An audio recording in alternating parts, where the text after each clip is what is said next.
Magandang araw mga kaibigan. Pag-usapan natin ngayon ang pinaka-latest survey ng SWS tungkol sa perception ng mga Pilipino itong pagsalubong nila ng New Year of 2025. Every New Year, usually yan, ang mga tao nagkakaroon ng bagong pag-asa. Optimism. Di baling naghirap ako this year. By next year, babawi ako. So, yun po ang mensahe ng New Year. There's new hope. But itong survey ngayon ng SWS, very disturbing.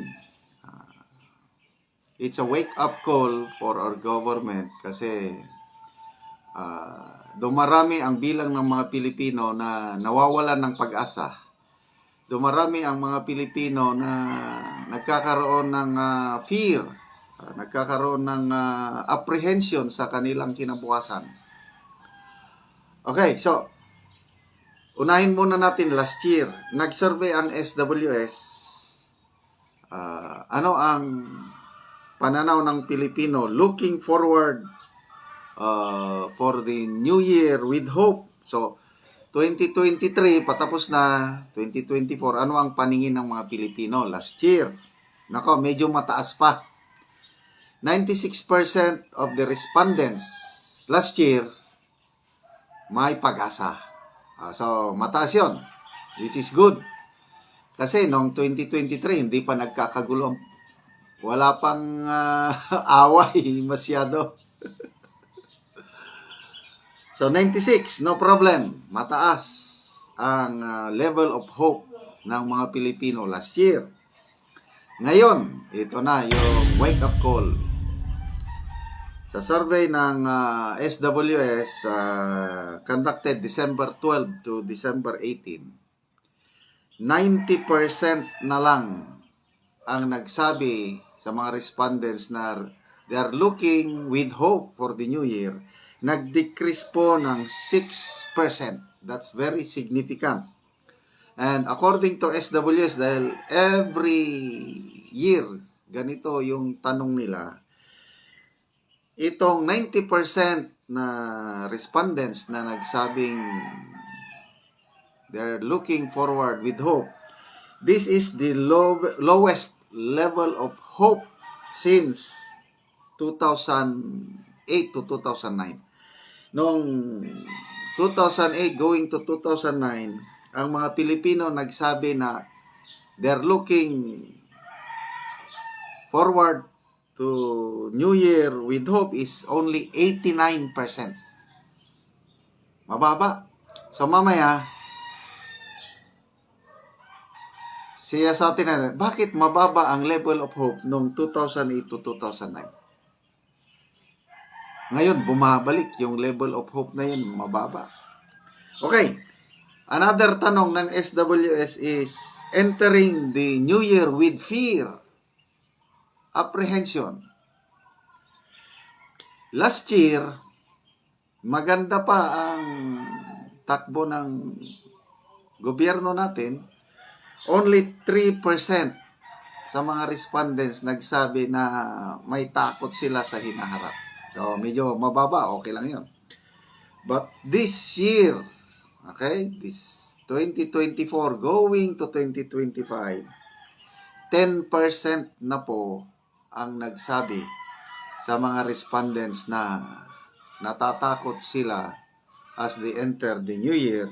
And this is the highest level of fear since 2008 going 2009. By that time is 11% ang mga respondents nagsabi na may takot sila sa buhay. Okay, so ano bang nangyari noong 2008 going 2011? Bakit mababa yung level of hope, mataas yung level of fear? Nagkaroon po ng global food crisis or global financial crisis nung panahong iyon. Kaya, ayun, understandable na nawawalan ng pag-asa ang mga Pilipino o kaya nandun yung takot. nung pandemic, global crisis din yun.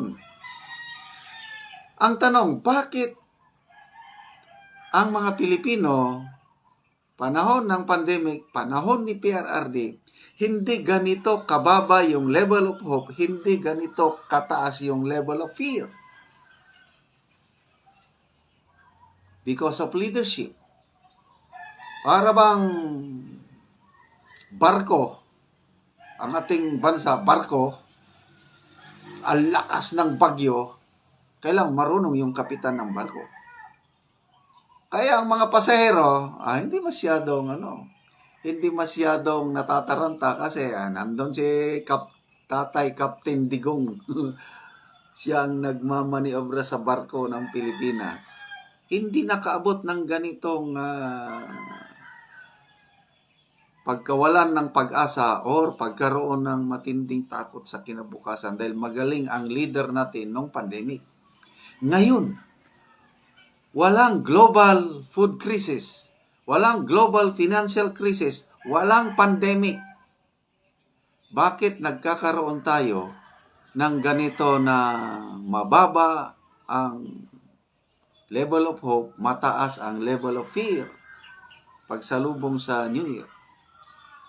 To me, it's because of leadership. Tingnan nyo anong nangyayari ngayon sa budget natin na pipirmahan na daw ngayong December 30. Anong tawag? The most corrupt budget.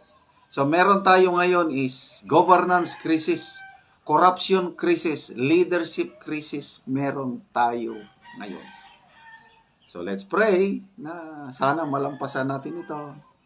Kasi pahirap na pahirap ang buhay. Okay, speaking of mahirap, again, I will share to you yung mga tinutulungan natin. Nagpa-survey ako sa bundok. Mga bahay nila, kawawang-kawawa. Nagkakaroon sila ng level of hope. Bakit? Makakatanggap sila ng yero, makakatanggap sila ng pako, makapagpatayo na sila ng bagong bahay. Okay? So, salamat sa inyong panunood sa ating channel. Lalo na yung hindi nag-skip ng ads. Salamat sa mga nag-share sa aking videos.